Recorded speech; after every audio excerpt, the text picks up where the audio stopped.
This is the DJI Mini 5 Pro, without a doubt the best mini drone DJI has ever put out. And I've been spending the past 30 days pretty much every day with it because I was on a road trip through Europe, so I got a bunch of awesome test footage, and let's get into whether this drone is good enough for you. Spoiler alert, it probably is. Let's find out why.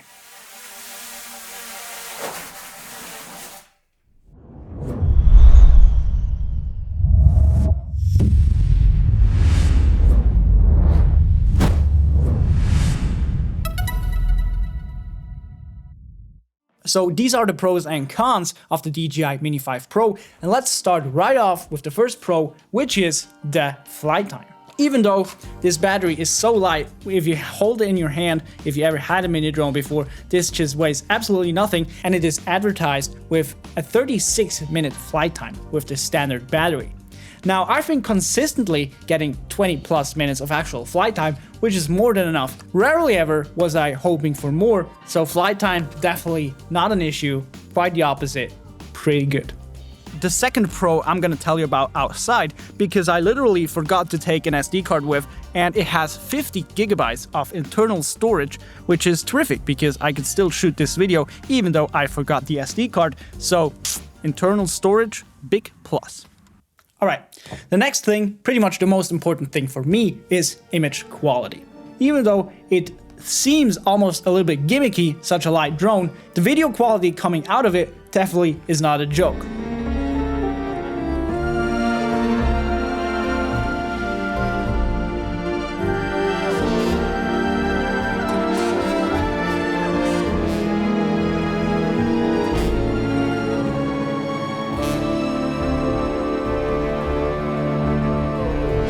But as you can see from this footage, this drone looks pretty phenomenal. And because it is so fast to set up and get into the air, I got a lot of cool shots that I would have probably missed if it wasn't for the good design of this drone. This nice protective case that they give you this time, you just simply unhook here and then click here, take it off, and it protects your little gimbal here. Next we have the RC2 controller, and I think this is well worth it to spend a little bit of extra money to have this controller and not having to plug in your phone. The only thing I don't like is that they still give you these tiny little controller sticks that you just drop every single time, or at least I do. And now for the first time, let's start up this drone. Take off. Alright, it is time for a little in-between segment, which is testing the active track of this drone. So you simply draw a box around the subject, and as you can see, it's doing a great job, and I even tried to pull a band move trying to get away from it. Well, it did not work, so it kept up with me pretty well. Yeah, 10 out of 10. Well, that's about the noise that you can expect from this drone, so can you still hear me talk? I'd rate it about a 6 out of 10 in terms of loudness, or maybe even a 5. It's pretty good, especially if you go like 20-30 meters into the air, you can barely even hear it anymore. I think that's a big plus for the mini drones. You won't get as much attention with a more quiet drone. And now to the fun part, which is testing its obstacle avoidance, because for the first time you also have LiDAR built in, which I guess helps mostly in the dark, but also during the day. So let's see how this drone performs. Again, spoiler alert, it's pretty amazing. So I have set the drone to bypass obstacles, not to stop, so I'm just gonna go full throttle. Let's see how it does right now.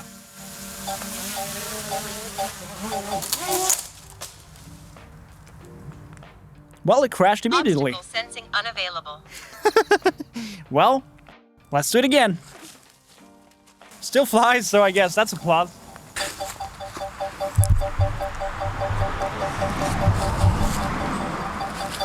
So, luckily, it did way better this time and did not crash.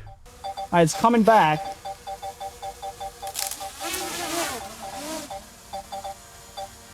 So if you end up crashing or damaging the propellers, it's gonna let you know, and it knows somehow.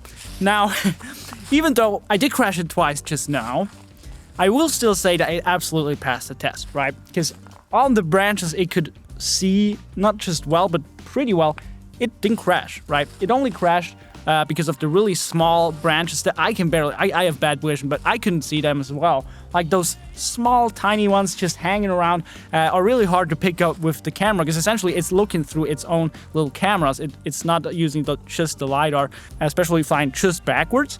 So big trees, no problem. Big branches, no problems. Branches with leaves, no problems. Branches without leaves, big problem.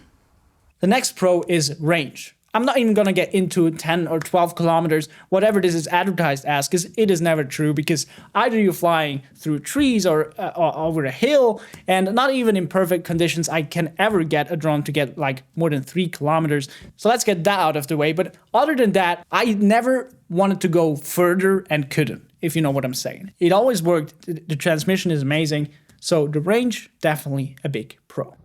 Let's talk about wind resistance. And even though this drone is extremely light and it's gonna wobble and go back and forth, the image actually looks surprisingly stable.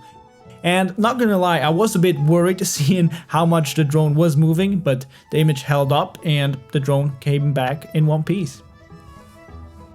And the last pro I wanted to mention is durability. I've dropped this drone 4 or 5 times already. I crashed it 3 times. Not because I'm not careful with it, but if you actually use it, this just is what happens. It slid off the hood, fell right onto the camera, but everything still works. So I don't know if this is the case for you, but in my case, this drone is durable. So let's get into the first con, which is that this drone just isn't under 250 grams. If you actually weigh it, it's about 252 grams.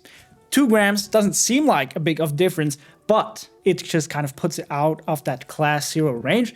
But yet you do have the declaration right here. I don't know what to do with the information. I just wanted to let you know. All right, and the last con. Actually, I was really excited that ND filters would be included with this drone, and they are high quality. The only thing I do not, in order to put them on, you just press it on.